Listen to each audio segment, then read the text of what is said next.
All right, let's talk about the accelerator. That pedal on the right your foot just automatically finds every time you get in the car.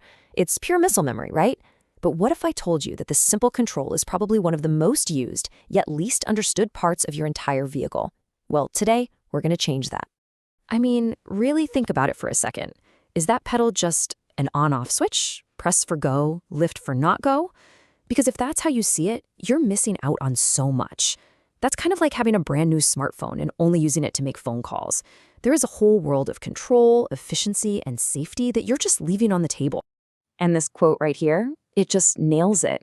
This isn't just about having a smooth ride. This is about skill. It's about having the ability to navigate genuinely dangerous situations. That quick merge you have to make into highway traffic, or avoiding a patch of ice on the road. It all comes down to how well you can finesse this one pedal. So here's how we're going to break it all down. First, we'll start with the physical, getting that smooth control down. Then, we're going to level up to the mental game, what it means to drive proactively. After that, we'll peek into the hood at the tech and troubleshoot some common problems. We'll also cover the absolute must-know plan for a stuck pedal, and then we'll wrap up by looking at what all this means for the future. Okay, first things first.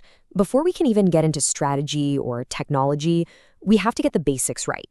And the absolute foundation of mastering the accelerator is all physical. It literally all starts with your foot. I love this analogy because it's just so perfect. It's the difference between being a musician and just making noise. One is about finesse, about creating a smooth, comfortable ride, keeping the car perfectly balanced. The other?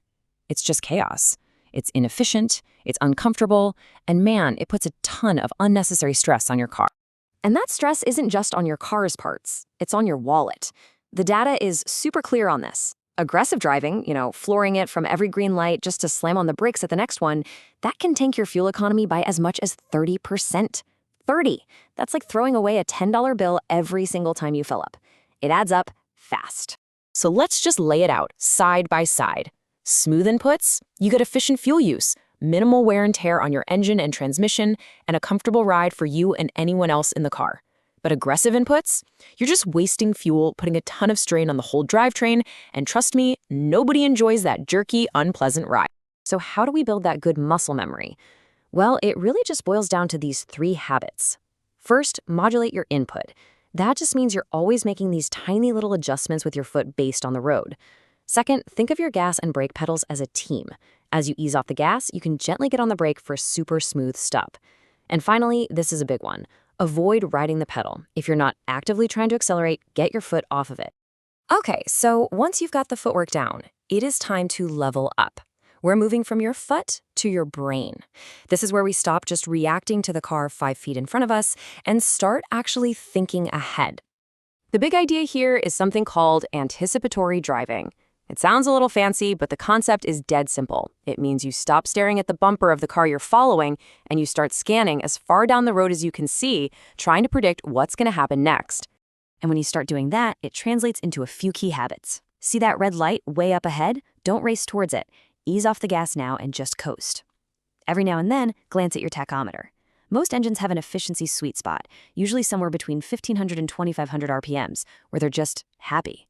And this one should be obvious, but please always ease up when it's wet or icy to maintain your grip. And hey, use cruise control. It's great, but use it wisely. It's an assistant, not a replacement for you paying attention. Okay, so we've covered the physical skills and the mental game. Now, let's pull back the curtain a little bit and actually understand the tech that makes this all happen. Because, knowing how the machine actually works, that's the final piece of the puzzle. So, broadly speaking, there are 2 ways your car connects your foot to the engine. The old school method is a traditional throttle with a physical steel cable. It's a direct mechanical connection. But pretty much every modern car uses what's called drive-by-wire. In this system, your pedal is just a sensor. It sends an electronic signal to the car's computer, and the computer tells the engine what to do. This is the tech that makes things like adaptive cruise control and stability control even possible. But, and I'm sure you've felt this, that modern drive-by-wire system can have a really common, really annoying side effect. You press the pedal, and for just a split second, nothing happens. What is that? Well, it's called throttle lag. So let's break this down. Throttle lag is just that annoying hesitation between you pushing the pedal and the engine actually responding. It can happen for a few reasons. Maybe it's the computer processing the signal, or a physically dirty part that's slow to open, or maybe it's just turbo lag. But it's not just annoying. It can be a real safety problem when you need that power to be there right now. Okay, here's another one that can be a little unsettling, especially for new drivers. You're in an automatic, you take your foot off the brake, you haven't touched the gas, but the car starts moving forward all by itself. What's the deal with that? Well, the good news is, most of the time, this is totally normal. It's actually a feature called idle creep, and it's designed in to make it easier to maneuver at low speeds, like in a parking lot. Now, if that creep feels way too fast or aggressive, okay, then it could be a sign of a problem. Maybe your engine idle is too high, or there's an issue with the brakes or transmission. All right, one last common troubleshooting question for you. You go to press the gas pedal, and you hear a distinct click.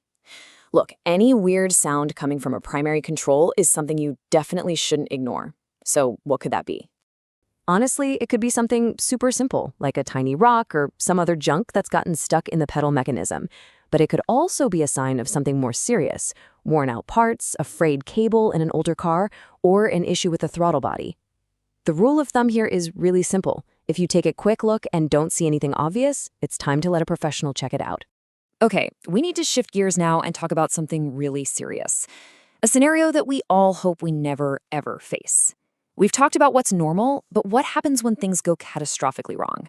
A stuck accelerator is a true nightmare, but having a clear plan is your absolute best defense. If this ever happens, you have to follow these steps in this exact order. Number 1, and this is the most important, stay calm. Do not panic. Your brain is your best tool.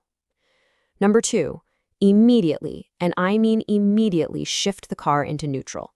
This is the single most critical step. It instantly cuts the engine's power from the wheels. Number 3, get on the brakes with steady, firm pressure to slow the car down. 4, signal and find a safe place to pull over. And 5, only after you are completely stopped and safe, turn off the engine. Okay, we have covered a ton of ground, from basic smooth control all the way to emergency procedures. So let's bring it all home and talk about the big takeaway here. What's the one thing you should remember from all this? When you really boil it down, it's this. That pedal on the right is so much more than just a go button.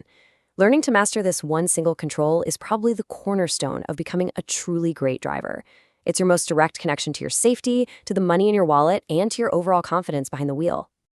And that leaves us with one last, kind of fascinating question to chew on.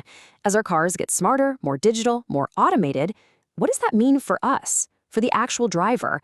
How will our fundamental skills and that physical connection we have to the road through things like the accelerator pedal, how will all of that need to change? It's definitely something to think about as we all drive into the future. Please like, subscribe, and get notified.